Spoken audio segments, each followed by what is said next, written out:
সিজা মাম্মামের ছোট্ট ব্লগে আপনাদের সকলকে জানাই স্বাগতম। আমরা আজকে বেলা 10টার পর সকালে ঘুম থেকে উঠেছি এবং 10টার পর থেকে ব্লগটা শুরু করেছি।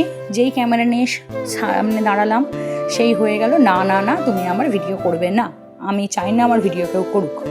তো যাই হোক, সিজার মাও তো নাছাড় বান্দা, সিজার মা তো ভিডিও করবেই। তো যাই হোক, ভিডিও শুরু করে দিলাম। তারপরে ও আবারও একটা খেলনায় যায়, খেলনা খেলতে খেলতে হঠাৎ করে মনে পড়ে যে আমার মা তো আবার ভিডিও করছে। তো আবারও সে একই কথা, আমার ভিডিও করবে না। তো যাই হোক, বুঝতেই পারছেন ছোটো বাচ্চা নিয়ে এভাবে ভিডিও করা সম্ভব নয়, তাই সব কিছু আপনাদের সকলের সামনে তুলে ধরতে পারছি না।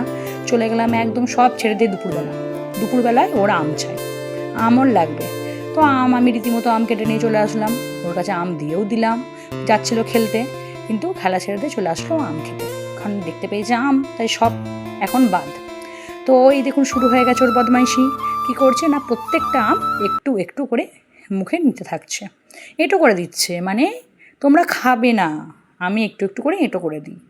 তো তাই করলো, একটু একটু করে এঁটো করে দিল। এইভাবে চলছে ওর আম খাওয়ার পর্ব।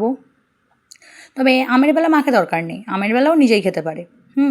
ওর দুধের বেলা, ভাতের বেলা, মানে যেগুলো খাওয়ার দরকার সেইগুলো খেলে কিনা ওর মাকে দরকার পড়ে।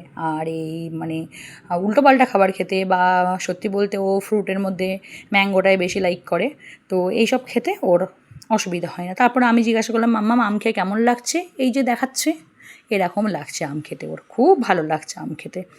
তারপরেই যাই হোক, আমরা সব বাদ দিয়ে চলে এলাম সারাদিনের পরে মাম্মামের ফেস রিভিলের ভিডিও নিয়ে। এই আমরা ভিডিও শ্যুট করছি, এই মাম্মামের ফেস রিভিল হয়ে গেল, সেই ভিডিও ছোটো ছোটো করে দেখাচ্ছি। মাম্মামকে নিয়ে আরও বিভিন্ন রকমের আমি ভিডিও করে নিচ্ছি ছোটো ছোটো করে, সেগুলো আপনাদের সকলের সামনে শেয়ার করছি। এই মাম্মামকে নিয়ে আমি রিলস বানাচ্ছি।